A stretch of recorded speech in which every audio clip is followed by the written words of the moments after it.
ಈ negative comments ಮಾಡೋರು ನಾನು ಹೇಳ್ದಂಗೆ ಯಾರು ಅಭಿಮಾನಿಗಳಂತೂ ಅಲ್ಲ. ಸುದೀಪ್ ಸರ್ ಅಭಿಮಾನಿಗಳಂತೂ ಮಾಡೋದಿಲ್ಲ, ದರ್ಶನ್ ಸರ್ ಅಭಿಮಾನಿಗಳಂತೂ ಅದಕ್ಕೆ ಹೋಗೋದೇ ಇಲ್ಲ. ನಾನು ಸಾಕಷ್ಟು ಕಾಮೆಂಟ್ಸ್ ನೋಡ್ತಾ ಇದ್ದೀನಿ, ದರ್ಶನ್ ಸರ್ ಅವರ ಅಭಿಮಾನಿಗಳು, ಸುದೀಪ್ ಸರ್ ಅವರ ಅಭಿಮಾನಿಗಳು ಒಬ್ರಿಗೊಬ್ರು ವಿಶ್ ಮಾಡ್ಕೊತಾ ಇದ್ದಾರೆ.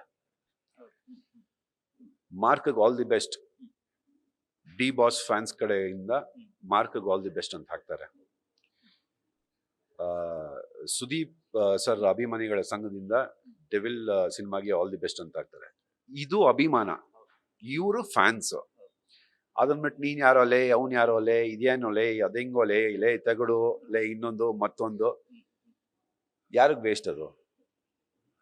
ಆಮೇಲೆ ಆ ಪ್ರೊಫೈಲ್ಗಳಲ್ಲಿ ಇವಾಗ ನಾನು ಅದು ಲಿಸ್ಟ್ ಮಾಡಿ, ನಾವೆಲ್ಲ ಸೈಬರ್ ಕ್ರೈಮ್ಗೆ ಕಂಪ್ಲೇಂಟ್ ಕೊಟ್ಟು ಹೋಗುವಾಗ ಲಿಸ್ಟ್ ಮಾಡಿ ತೆಗೆದ್ರೆ ಹೆಣ್ಮಕ್ಳ ಫೋಟೋಗಳು, ಇನ್ನೊಂದು ಮತ್ತೊಂದು, ಒಂದು ಫಾಲೋವರ್ಗಳು ಇರೋದಿಲ್ಲ, ಒಂದು ಪೋಸ್ಟಿಂಗ್ ಇರೋದಿಲ್ಲ, ನ್ಯೂ ಪ್ರೊಫೈಲ್ ಅಂತ ಅಲ್ಲೇ ತೋರಿಸ್ತಿರುತ್ತೆ, ನ್ಯೂ ಪ್ರೊಫೈಲ್ ಅಂದ್ಬಿಟ್ಟು. ಎಲ್ಲ ಫೇಕ್ ಪ್ರೊಫೈಲ್ಗಳಿಂದ ಮಾಡೋದು.